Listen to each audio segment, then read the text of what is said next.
உலகத்திலேயே அதிக கல்வி கட்டணம் வாங்கக்கூடிய காஸ்ட்லியான பள்ளி.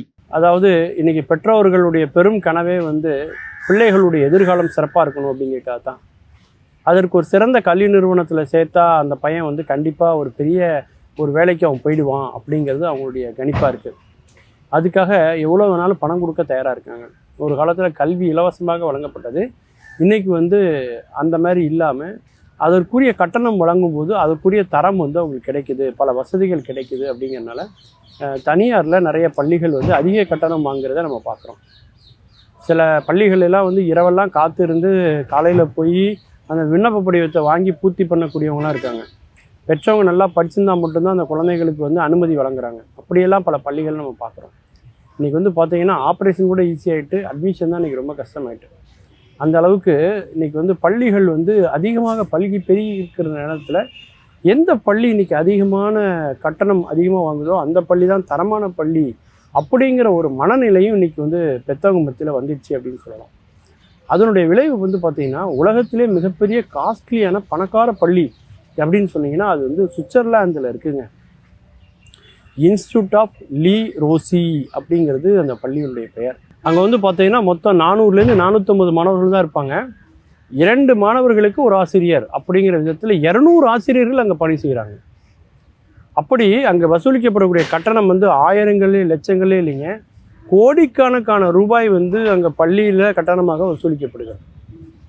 அங்கே பறந்து விரிந்த ஒரு புல்வெளி மைதானம், விளையாட்டுக்கு அதிகமான முக்கியத்துவம் அப்படின்னு அதிகப்படியான செலவுகள் கொண்ட ஒரு உள்கட்டமைப்பு கொண்ட ஒரு மிகச்சிறந்த பள்ளின்னு சொல்லி அந்த இன்ஸ்டியூட் ஆஃப் லீ ரோசி அப்படிங்கிற அந்த பள்ளியை சொல்லலாம்.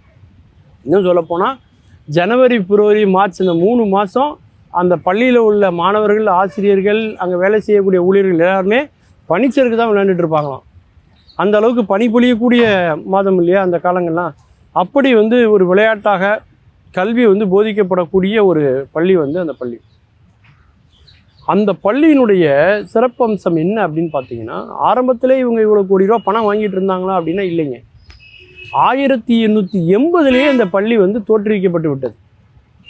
இந்த பள்ளியில் படித்த பலரும் எதிர்காலத்தில் பல நாட்டினுடைய மன்னர்களாகவும், பல நாட்டினுடைய பேரரசர்களாகவும், இளவரசர்களாகவும், மில்லியனர்களாகவும், மிகப்பெரிய தொழிலதிபர்களாகவும், உலகத்தின் உயர்ந்த பணக்காரர்களாகவும் மாறினார்கள்.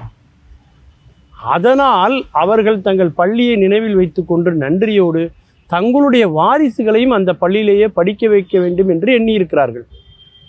அந்த பாரம்பரியத்தின் தொடர்ச்சி நீட்சி என்ன ஆகிப்போச்சுன்னா, இந்த பள்ளியில் படித்தவங்கெல்லாம் ராஜ குடும்பத்தை சார்ந்தவங்க, அரச குடும்பத்தை சார்ந்தவங்கிற மாதிரி மாறி கிங் ஆஃப் ஸ்கூல்ஸ் அப்படிங்கிற மாதிரி, கிங் ஆஃப் ஸ்கூல் அப்படிங்கிற மாதிரி அரசர்களின் பள்ளி அப்படிங்கிற மாதிரி இப்போ மாறிப்போச்சு. அந்த அளவுக்கு அந்த பள்ளியில் வழங்கப்பட்ட அந்த பயிற்சி, அந்த பள்ளியில் பற்ற மாணவர்கள் கற்ற கல்வி, அவர்களை வாழ்க்கையில் உயர்த்திய அந்த உயர்வு, அதுதான் பிற்காலத்தில் அந்த பள்ளிக்கு ஒரு நூற்றாண்டு கழிந்தும் இன்றைக்கும் அந்த பள்ளி இவ்வளவு கோடி ரூபா மக்கள் மத்தியில், மாணவர்கள் மத்தியில் வாங்குறாங்கன்னா எந்த அளவுக்கு அவருடைய சேவை இருக்கும் அப்படிங்கிறத நம்ம நினைச்சு பார்க்கவே வேண்டாம். அந்த அளவுக்கு ஒரு உயர்ந்த தரமான, உலகத்தரமான ஒரு பள்ளி எங்கே இருக்குன்னா சுவிட்சர்லாந்து நாட்டில் இருக்குது. பனி பொழியக்கூடிய, ஆல்ப்ஸ் மலைகள் சூழ்ந்து இருக்கக்கூடிய, இயற்கை எழில் சூழ்ந்து இருக்கக்கூடிய ஒரு நாடு அப்படின்னு சுவிட்சர்லாந்தை சொல்லலாம். இங்கே வரக்கூடிய மாணவர்கள் எல்லாமே பார்த்தீங்கன்னா இந்த ஸ்காண்டினேவியன் கண்ட்ரிஸ் அப்படின்னு சொல்லுவாங்க. செங்கன் விசா எடுத்துகிட்டு போனால் தான் நம்ம அந்த பகுதியெல்லாம் போய் சுற்றி பார்க்க முடியும். அந்த மாதிரி நார்வே, டென்மார்க், ஸ்வீடன், அப்புறம் அங்கே இருக்கக்கூடிய பிரான்ஸ், இத்தாலி, பாரிஸ், அப்புறம் ஜெர்மனி போன்று இருக்கக்கூடிய எல்லா நாடுகளிலிருந்தும் இந்த பள்ளிக்கு மாணவர்கள் வருவது தான் இந்த பள்ளியினுடைய மிகப்பெரிய சிறப்பு அப்படின்னு சொல்லலாம். மீண்டும் பல புதிய தகவல்களோடு, அதில் அறியப்படாத பக்கங்களோடு உங்களை சந்திக்கிறேன். நன்றி, வணக்கம்.